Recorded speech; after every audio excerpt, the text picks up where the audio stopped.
va bien. J'espère que tout le monde va très bien. Alors, j'aimerais vous saluer ce soir. Bonsoir, bonsoir à tous et à toutes. Pour tous ceux qui ne me connaissent pas, je suis l'incontournable bien et bien complet tout terrain. L'homme dont on parle, l'homme qui n'a pas fourré aux yeux, l'homme qui ne mâche pas ses mots. Vous pouvez aussi m'appeler devant la vie. L'homme n'est rien, gouverneur italien, docteur Modon, appelez-moi Gungun, laisse-moi mourir 5 plein de droit, El Padrino, Camari Deso ou la Moudja. Alors nous voilà à nouveau devant cette caméra pour parler de la menace qui plane sur notre nation, cette belle nation qui est la Côte d'Ivoire. C'est très important. Je vous exhorte de publier ce direct, c'est très important. Partagez le direct et tout. Et n'oubliez pas de vous abonner. Parce qu'une fois abonné, à chaque direct, vous êtes informé. Parce que vous êtes alerté pour pouvoir suivre ce direct en même temps que moi. C'est très important.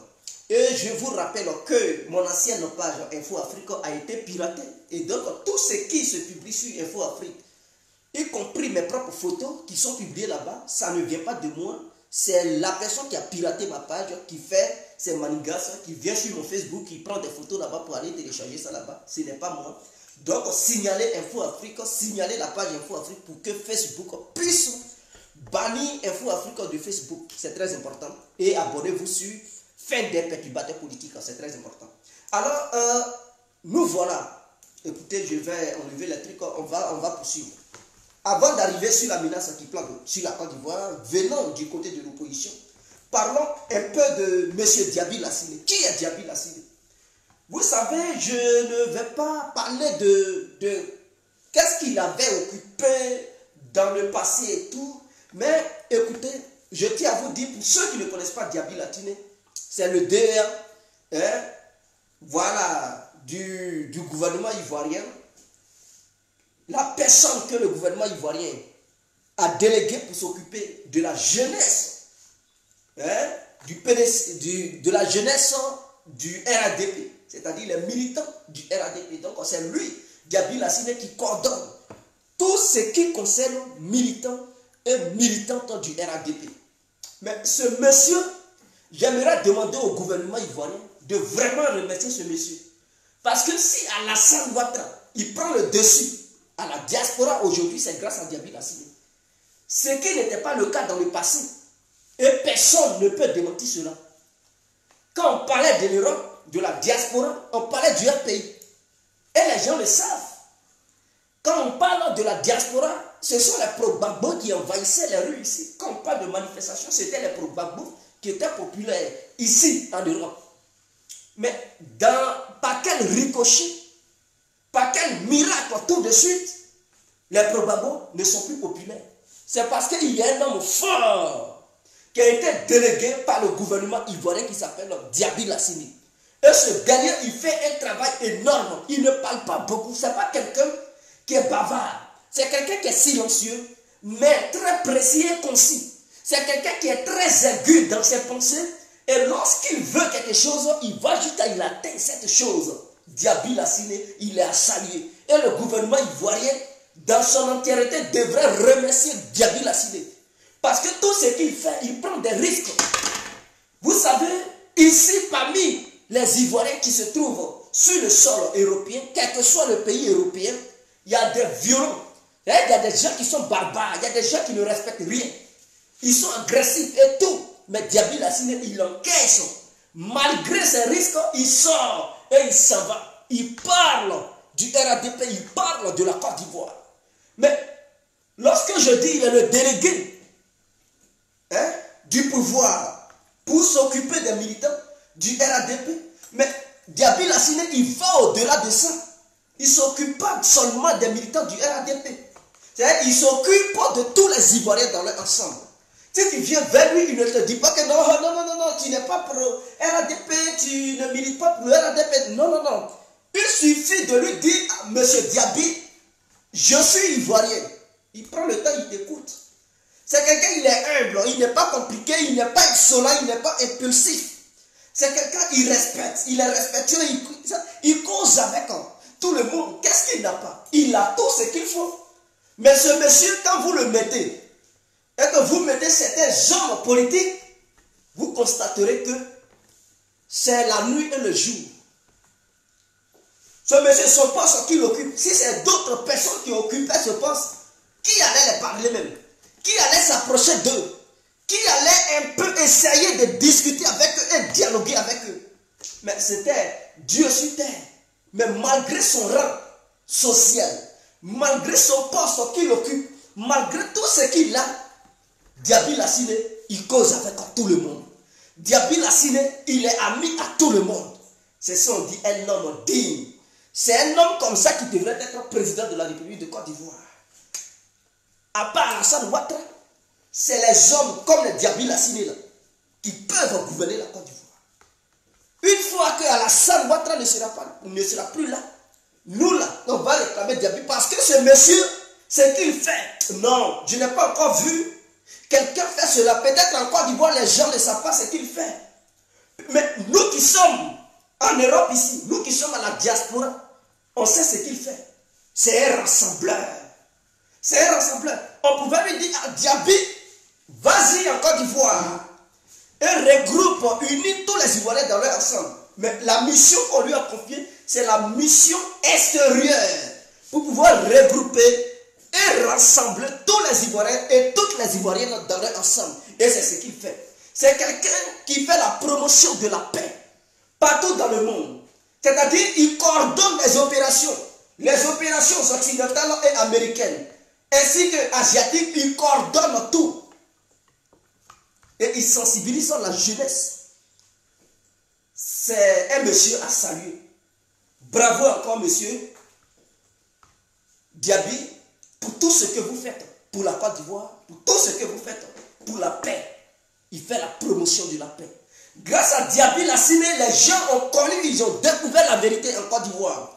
Parce que beaucoup de choses ont été dites, des mensonges, pour mentir sur notre pays. Mais Diaby Lassine a rétabli la vérité. Et Alassane Ouattara devrait savoir, et il doit savoir, que Diaby Lassine, il fait un bon job pour la Côte d'Ivoire. Il ne fait pas ça seulement pour Alassane, mais il fait ça pour tous les Ivoiriens. Tous ceux qui détestent Alassane Ouattara, le travail que Diaby il fait ici, eux tous, ils profitent de ça. C'est un monsieur à saluer. Et un tel monsieur, il n'est pas corrompu. Ce n'est pas quelqu'un qui est corrompu. C'est un bon homme. C'est-à-dire, il est exemplaire. Et les Ivoiriens dans leur ensemble devraient suivre l'exemplarité de M. Diaby Lassine, parce qu'un tel homme, c'est rare de l'avoir dans une société. Et les Ivoiriens ont la chance d'avoir un tel homme au sein de la société ivoirienne. Voilà pourquoi, dans ce direct, j'ai décidé de parler de lui brièvement pour faire comprendre aux uns et aux autres que Diaby Lassine, tout ce que les gens diront, tout ce que les gens disent contre son image ou contre sa personne, c'est du mensonge. Moi, c'est rare de voir quelqu'un se lever, parler bien d'une personne. Non. Je suis dû, avant de parler de quelqu'un, c'est que c'est la personne. Pour parler en bien de toi, c'est que vraiment, je t'ai observé, je t'ai remarqué, je sais que tu as fait beaucoup de choses, des actions au nom de la paix. À ce moment-là, je peux me lever, je peux me permettre de parler en bien de toi. Sinon, c'est pour te cacher et puis quitter là. Ah oui, oui, oui, c'est pour t'exposer aux yeux du monde entier pour dire voilà ce que tu as dit. Mais si je parle bien de lui, c'est que ce monsieur, il m'a fasciné. C'est-à-dire, il m'a démontré qu'il était humain et qu'il n'était pas un vote en guerre comme Soro Diom. Ce n'est pas quelqu'un qui veut la destruction de notre nation. C'est quelqu'un qui veut la construction, la prospérité de la Côte d'Ivoire. Et qui dit une Côte d'Ivoire prospère, dit un Ivoirien nouveau, un Ivoirien prospère. C'est très important. Donc, de passage, je salue Diaby Lassine pour son travail qu'il a-bas. Et tous les ministres de Côte d'Ivoire devraient prendre exemple sur lui. Il n'est pas ministre, mais ce qu'il fait, c'est plus que ce que les ministres font en Côte d'Ivoire. Il fait un travail énorme. C'est-à-dire ce monsieur, non, dans la communication, il a fini avec. Il y a certains ministres en Côte d'Ivoire qui devraient faire ce boulot. Mais L'efficacité de Diaby Lassine fait que c'est lui maintenant qui s'occupe de ça. Il est fort. C'est un monsieur qui est très fort et puissant. Je le remercie. Et il est humble.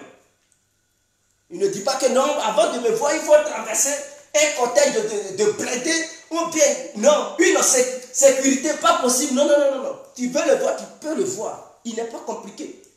Mais en faisant cela, sa vie est en danger. Mais il laisse tout ça parce qu'il croit en Dieu et il reçoit tout le monde. Vraiment, merci, monsieur Diaby, pour tout ce que vous faites. Quittons dans ça maintenant, allons-y. Je félicite KKB pour sa position. KKB, je vous remercie parce que ce que vous faites, vous êtes en train de tracer une voie pour la jeunesse ivoirienne.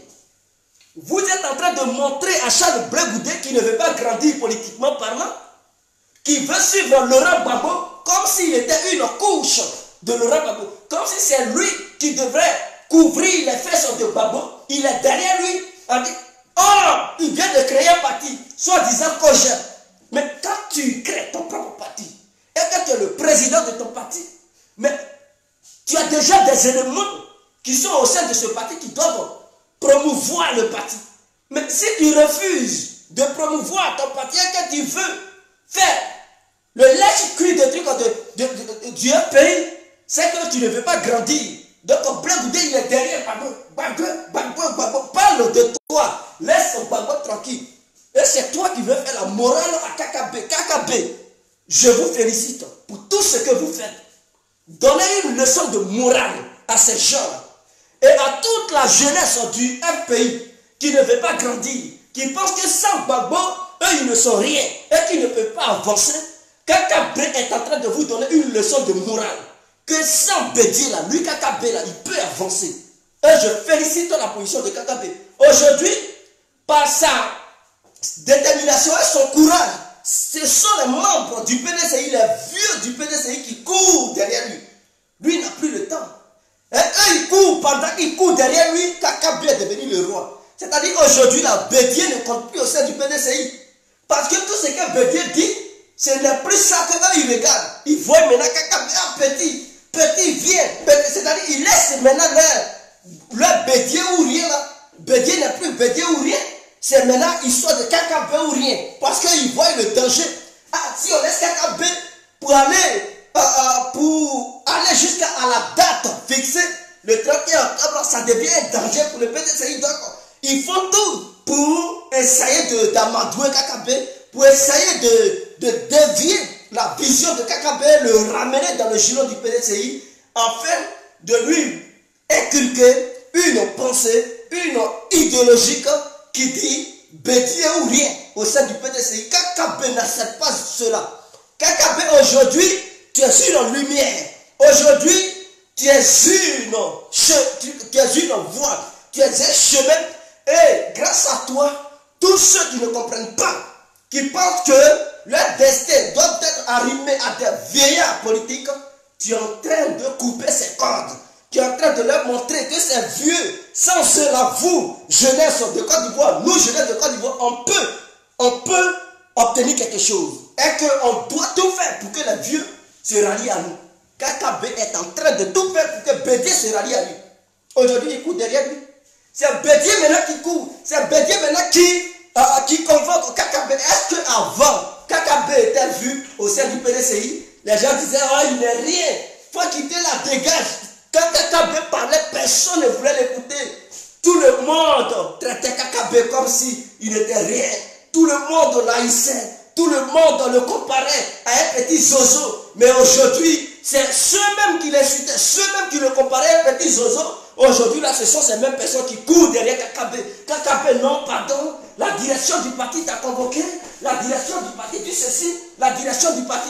KKB, direction du parti ou pas, il faut être campé sur ta position. Ne change rien. Vas-y aux élections.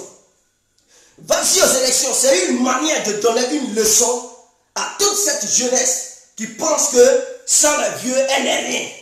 Cette jeunesse qui pense que sans Gbagbo, sans Bédié, sans Alassane, elle n'est rien. Non, KKB donne une leçon de démocratie. Et je pense que suite à la candidature de KKB, beaucoup de jeunes vont commencer à s'émanciper. Beaucoup vont quitter dans cette histoire de rien ou rien, Baba ou rien, Alassane ou rien, Bédié ou rien, Bregoudé ou rien, ils vont sortir dans ça. Et ils vont prendre leur destin à main. C'est clair. Donc, Kakabe, vous rentrerez dans l'histoire si vous participez à ce jeu électoral. Votre nom restera dans les annales de Côte d'Ivoire. Vous devenez un grand homme politique. Vous savez, même aussi devant Alassane Ouattara, vous savez que vous allez perdre, c'est très clair. Parce que nous, avec un homme comme Diaby Lassiné, qui a déjà battu campagne pour Alassane, qui a parlé en bien d'Alassane Ouattara, nous qui faisons des vidéos pour parler d'Alassane Ouattara, on sait qu'Alassane a déjà gagné d'avance. Ce n'est pas un problème. Mais nous, on vous félicite de participer à ce jeu. Vous participez aujourd'hui pas pour gagner, mais pour que demain vous gagnez. Mais rappelez-vous du cas de Gbagbo. Gbagbo disait en 90, face à Félix Houphouët-Boigny, qu'il savait qu'il n'allait pas gagner face à Oufoué. Mais il participait à ce jeu pour que plus tard il devienne le président. Et chose qu'il a été, c'est-à-dire en 90, 10 ans après, Gbagbo devient président de la République de Côte d'Ivoire. Vous, Kakabe, aujourd'hui, l'histoire s'écrit pour vous. L'histoire s'écrit pour l'avenir de la Côte d'Ivoire. Si vous participez dans ce mois d'octobre aux élections face au président Alassane Ouattara, l'un des présidents le plus puissants au monde, et de dire le plus puissant en Afrique de l'Ouest, s'il n'y a personne en Côte d'Ivoire aujourd'hui, et que tout le monde désiste, tout le monde fuit Alassane Ouattara, tout le monde fuit parce que personne ne peut s'affronter à Alassane Ouattara. Alassane Ouattara est une machine, oui, de victoire. Et quand les gens le voient, ils savent qu'ils sont déjà, au tapis. Ils savent qu'ils ont déjà remporté la défaite. Pour éviter la honte, ils désistent. Pour éviter la honte, ils utilisent des prétextes pour fuir. Et vous, Kakabe, vous dites, peu importe, que ce soit la honte ou pas, que ce soit la défaite ou pas, moi, Kakabe, je défie Alassane Ouattara sur son territoire. Malgré tout ce qu'il a fait, je tape ma poitrine et je vais contre Alassane Ouattara. Et vous prenez un courage. Vous démontrez à Soro Dieng, vous démontrez à Charles Blegoudé, vous démontrez à toute la jeunesse de la Côte d'Ivoire qui se laisse embobiner par des vieux politiciens. Vous les défiez et vous défiez Alassane Ouattara, l'homme le plus puissant de la Côte d'Ivoire, l'homme le plus puissant de l'Afrique de l'Ouest. Vous le défiez. Monsieur Kakabe, vous écrivez votre histoire. Vous êtes en train de montrer le chemin à cette jeunesse ivoirienne. Restez campé sur votre position. N'abandonnez jamais. C'est la seule opportunité. C'est la seule occasion. Si vous la loupez, votre nom finira dans les poubelles politiques de la Côte d'Ivoire. Tout ce que le PDCI fait, si vous tombez dans le piège du PDCI, je vous garantis que c'est fini pour vous. Parce que le PDCI ne vous donnera jamais aucun petit siège à son sein pour vous faire monter. Le PDCI voit que Bédié. Le PDCI voit que Bédié. Or, le PDCI oublie que Bédié a déjà 86 ans. Vous verrez encore qu'en 2025, le PDCI imposera encore à Nicolas Bédié, tant qu'il sera vivant, de participer aux élections et de représenter le PDCI. Et donc, si vous, Kakabe, vous ne saisissez pas votre opportunité pour vous imposer au sein du PDCI, vous devez tout faire pour que tous ces jeunes du PDCI se rallient à vous. Ils doivent se rallier. Soyez le Yoruba du PDCI. Soyez le Chinois le plus puissant du PDCI. Soyez Arafat du PDCI. C'est eux là, ils doivent se rallier à toi. Ce n'est pas à toi de te rallier. Mais quand on est vieux, on reste à la maison. C'est l'enfant qui se bat pour nourrir le vieux. Ce n'est pas au vieux d'aller encore travailler pour venir nourrir l'enfant. C'est clair. Donc Bédié doit rester au repos. Bédié doit devenir un guide spirituel pour les militants et militantes du PDCI. Il ne doit pas vous demander de le suivre comme le Messie de tous les temps. Il doit comprendre que son heure est terminée. Il n'y a que l'heure de Kakabe. Si Gikaoué ne veut pas s'émanciper, mais vous, Kakabé, montrez le chemin à Gikaoué. Si Bion, qui est l'un des plus riches de la Côte d'Ivoire, avec ses grandes usines qu'il a, avec ses milliards qu'il a, et qu'il est derrière Henri Konan Bédié, il est caché là-bas et il se laisse piétiner par le vieux. Il ne veut pas s'émanciper. Kakabé, malgré le peu que vous avez, vous démontrez aux Ivoiriens et vous démontrez au haut cadre du PDCI que vous êtes un jeune ambitieux et que vous ne vous laisserez plus piétiner par les vieux. Alors Kakabé, montrez le chemin à Jean-Luc Bion. Montrez-lui le chemin pour qu'il puisse se réveiller dans ce coma calamiteux dans lequel il est tremblé. Et puis il ne sait plus quoi faire. Il regarde de gauche à droite. Il ne sait pas quelle décision prendre. Ralliez-vous à les gens doivent se rallier à vous. Et si Blegoudé, vous le verrez, en 2021, il ne parlera plus du FPI, il parlera de lui-même. Sera Diam. Au lieu maintenant d'être dans le banditisme politique et l'agressivité politique, dans la guerre politique, il se remettra en cause et il suivra le chemin de Kakabé. C'est très important. Donc vous êtes en train d'écrire le chemin de la démocratie de la Côte d'Ivoire. En affrontant Alassane Ouattara, vous affrontez l'homme le plus puissant de l'Afrique. L'homme politique le plus puissant. Celui qui peut prendre son téléphone et appeler les hauts cadres de la CEDEAO, de l'Union africaine, pour les intimider et leur demander de prendre une telle décision. Celui qui met embargo sur le Mali, celui qui peut mettre des embargos sur certains pays africains, il s'appelle Alassane Ouattara. Il est le seul et unique en Afrique. C'est lui. C'est à lui Kakabé va s'affronter. Kakabé, félicitations. Si vous réussissez à affronter Alassane Ouattara, et que le jour où Alassane ne sera plus là, il n'y aura plus personne en Côte d'Ivoire capable de s'affronter à Kakabé. Sauf si Alassane a formé quelqu'un pour être comme lui, pour que dans les années à venir, vous puissiez affronter ce dernier. Mais si Alassane n'a pas réussi à former quelqu'un qui est comme lui, et qu'un autre membre du RDP s'affronte à vous, Kakabé, vous allez écraser ce dernier. Parce qu'affronter Alassane Ouattara est une formation politique, est une formation philosophique, est une formation historique, est une formation, oui, scientifique. Kakabé, allez-y prendre des cours politiciens avec Alassane Ouattara. Avec Alassane Ouattara, vous devenez fort. Vous comprendrez la politique. Parce que Bédié, malgré son âge, il ne connaît pas, il ne sait pas ce que c'est qu'une politique. Vous allez vous-même enseigner la politique à Bédié malgré son âge. Ce n'est pas parce qu'il a duré dans la politique qu'il maîtrise la politique. Ce n'est pas parce que tu es dans une classe, tu as redoublé la classe pendant des années, que le nouveau venu dans la classe, tu connais pas pire que lui. Et le nouveau arrivé là, il peut même te laisser encore dans cette même classe, il peut avancer. Et toi, tu peux encore. Vous n'avez jamais vu des gens, ils sont en terminale, ils doublent, ils cherchent à avoir le bac. Ils échouent. Ce n'est pas parce qu'ils sont en terminale qu'ils maîtrisent les sujets. Tu peux quitter en seconde terminale, seconde, première, et arriver en terminale et dépasser ceux qui étaient en terminale, qui voyaient toujours les mêmes sujets. Tu peux les dépasser et avoir ton bac. Tu peux être même en seconde et passer en candidat libre, avoir ton bac et laisser ceux-mêmes qui ont étudié depuis le début, qui sont en terminale, tu peux les dépasser, avoir ton bac. Mon frère, être un vieillard politique ne veut pas dire qu'on maîtrise la politique. Kakabé, je vous félicite. Soyez fort, soyez campés sur votre position. Et si jamais vous participez et que la défaite vous a été donnée, parce que nous savons bel et bien que vous allez obtenir la défaite.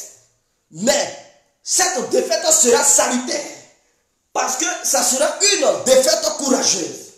Parce que vous avez accepté de défier Alassane. Et ce n'est pas n'importe qui le défie. Parce que même les plus grands politiciens de la Côte d'Ivoire ont fui devant Alassane Ouattara. Ont désisté, ont signé leur bordereau. Oui, quand ils ont entendu le nom Alassane, ils ont fui. D'autres ont voulu l'empêcher même d'être candidat en Côte d'Ivoire parce qu'ils savaient qui était l'homme. Ils savaient qui était Alassane Ouattara et ils savaient qu'ils ne pouvaient pas s'affronter, affronter Alassane Ouattara dans les urnes. Mais il a fallu assez de batailles dans la Ouattara pour que ces gens acceptent une fois pour toujours. Écoutez, KKB, quand vous allez perdre les élections, vous aurez un poste ministériel. Prenez ce poste et travaillez. Même le jour où vous ne serez plus ministre, vous serez payé à vie en tant qu'ancien ministre de la Côte d'Ivoire. Il faudrait que ça soit clair. Vos enfants, vos petits-enfants recevront une paye de la part de l'État ivoirien. Et ce ministre que vous allez devenir, vous allez travailler pour démontrer aux Ivoiriens que vous êtes capables de travailler une fois que les Ivoiriens vous confieront le pays, la belle nation, la Côte d'Ivoire. KKB, je vous félicite et courage à vous. Soyez forts et déterminés. Pour terminer, je reviens sur la menace qui plane sur la Côte d'Ivoire parce qu'il y a des gens qui veulent à coûte que coûte déstabiliser la Côte d'Ivoire. Ils ne veulent pas qu'il y ait les élections parce que c'est un engagement qu'ils ont pris vis-à-vis des Ivoiriens et vis-à-vis de la communauté internationale. L'opinion internationale, ils ont tapé les poitrines. Oui, ils ont tapé leur poitrine qu'il n'y aura pas d'élection. Donc c'est une défiance vis-à-vis de l'État ivoirien. L'État ivoirien surtout a tapé sa poitrine pour dire qu'il y aura des élections. C'est un bras de fer. Dans ce bras de fer, qui aura honte et qui aura raison? Question. Qui aura honte et qui aura la victoire? Question. Alors donc chacun fait de son mieux pour avoir la raison.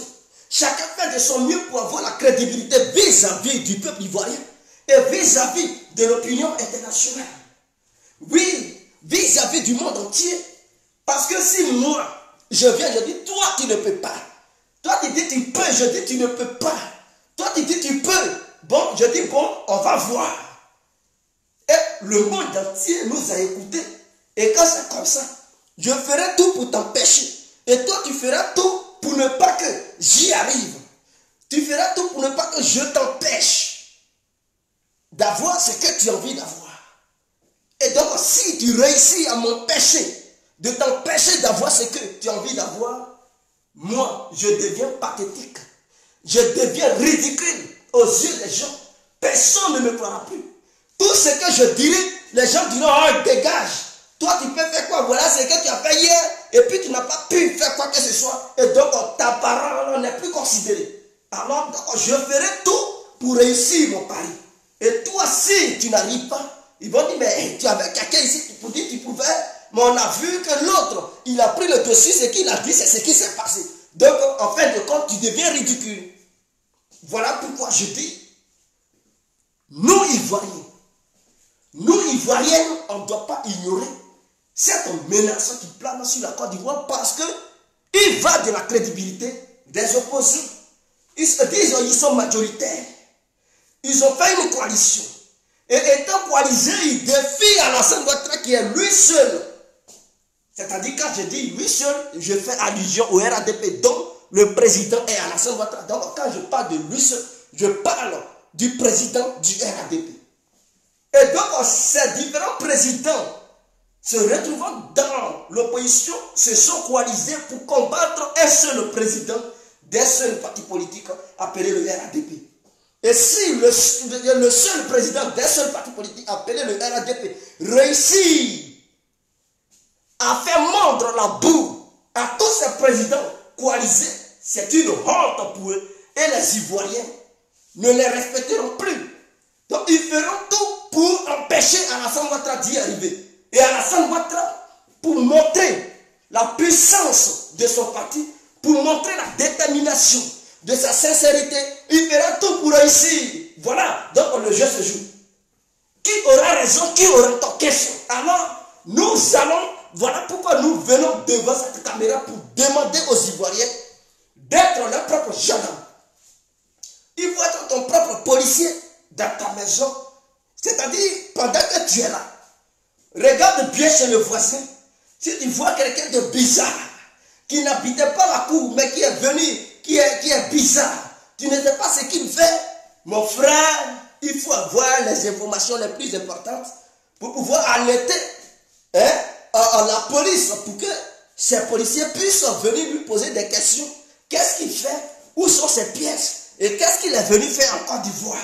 C'est très important parce que l'homme n'est plus à la rigolade. Si tu le laisses, peut-être s'il réussit à faire ce qu'il a envie de faire, c'est toi. Chez le voisin, c'est chez toi, il va même commencer.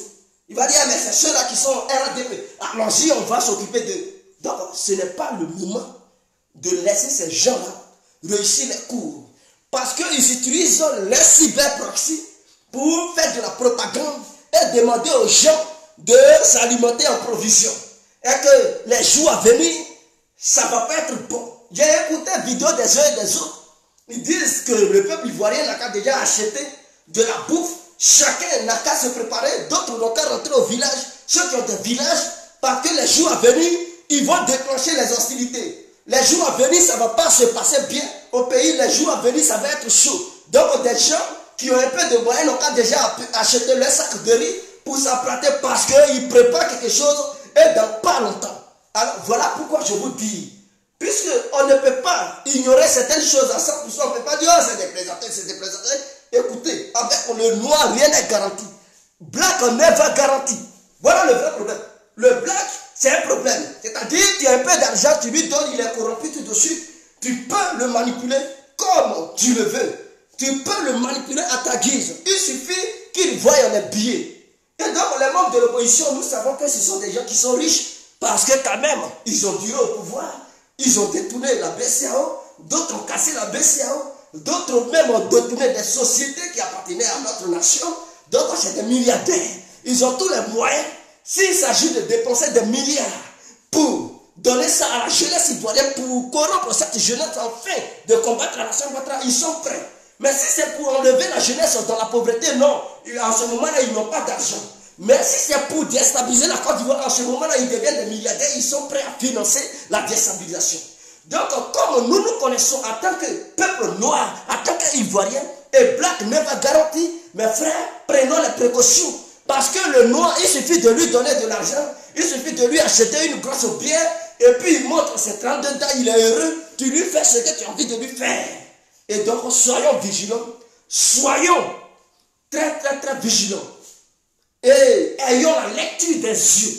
C'est-à-dire, la lecture des yeux ne doit pas nous échapper. Regardons de gauche à droite les faits et gestes de chaque citoyen ivoirien, de chaque résident sur le sol ivoirien. On doit vraiment analyser ça minutieusement et ne plus se laisser surprendre par qui que ce soit.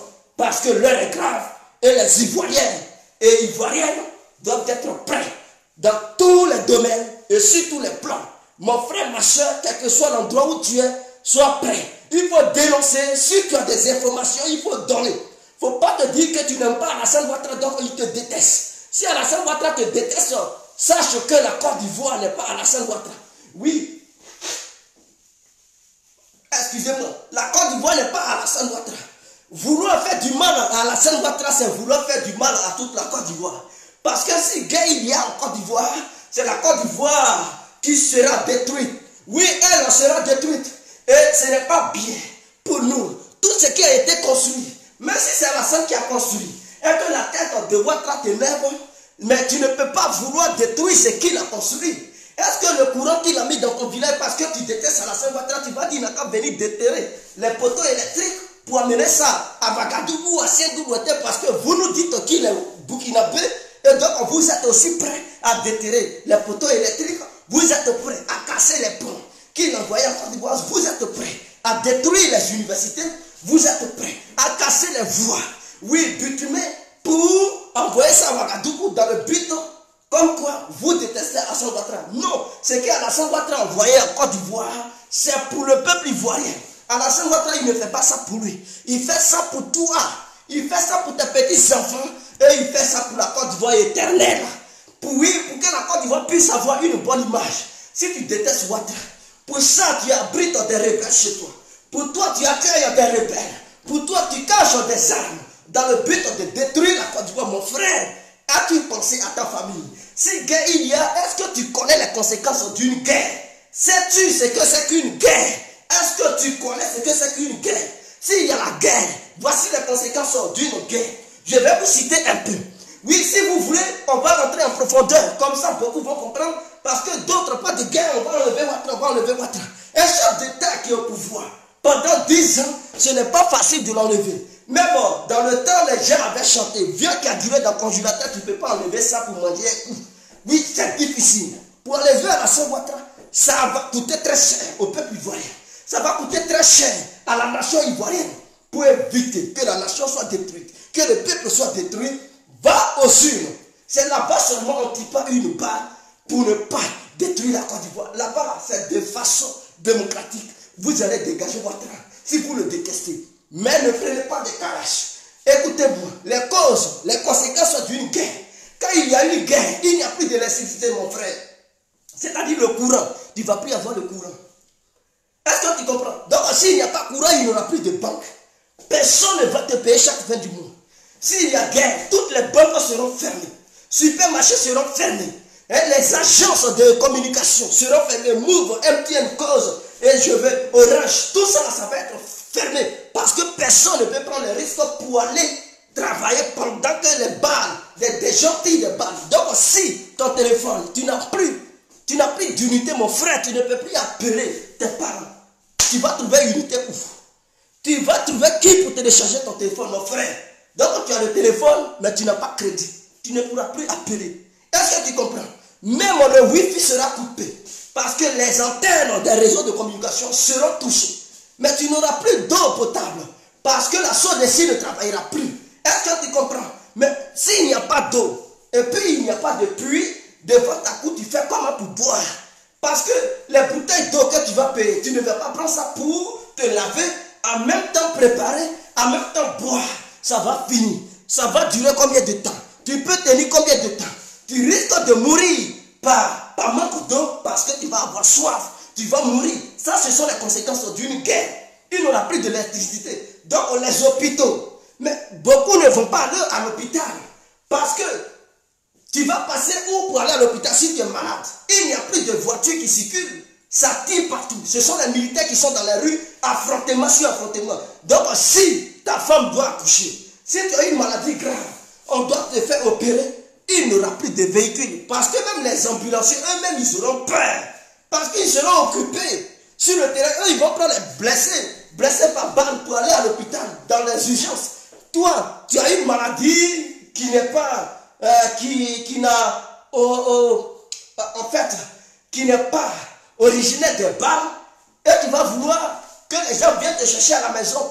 Mais non, toi qui te trouves en ville, ta mère, elle doit accoucher, elle est enceinte, pour aller à l'hôpital pour accoucher, il n'y aura plus de place. Les médecins sont occupés à soigner des gens qui ont perdu des jambes, à soigner des gens qui ont été, qui ont vu les balles perforer leur ventre, à soigner des gens qui ont vu des crânes brisés. Il n'y aura plus de trucs de place à la morgue.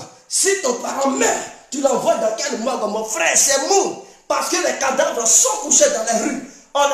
Tu vas l'enterrer comme William Civil, on n'aura plus de place. Parce que tu vas prendre le corps pour aller à William Civil comme ça tire partout. Tu vas rester là avec le corps va se décomposer chez toi à la maison. Mon frère, même si tu as l'argent, tes parents sont au village. Il n'y aura plus de poissons pour aller au village. Il n'y aura plus de nourriture qui va quitter au village pour rentrer à Abidjan. Parce que partout sera fermé, mon frère. Ça sera fermé, tu vas mourir de faim. Tu ne vas pas retirer l'argent. Les banques sont fermées, les boutiques sont fermées. Il n'y a pas d'attiqué qui quitte au village. Les femmes n'ont plus le temps de faire attiquer. Chacun se met sous son lit pour se cacher parce que les balles résonnent, la tête tremble, les maisons tremblent. C'est mou. Tu fais comment? Voici les conséquences d'une guerre. Et je ne suis pas rentré en profondeur. Ça, c'est un petit détail. Mais si on rentre en profondeur, mon frère, tu vas avoir peur. Les artistes ne vont plus manger.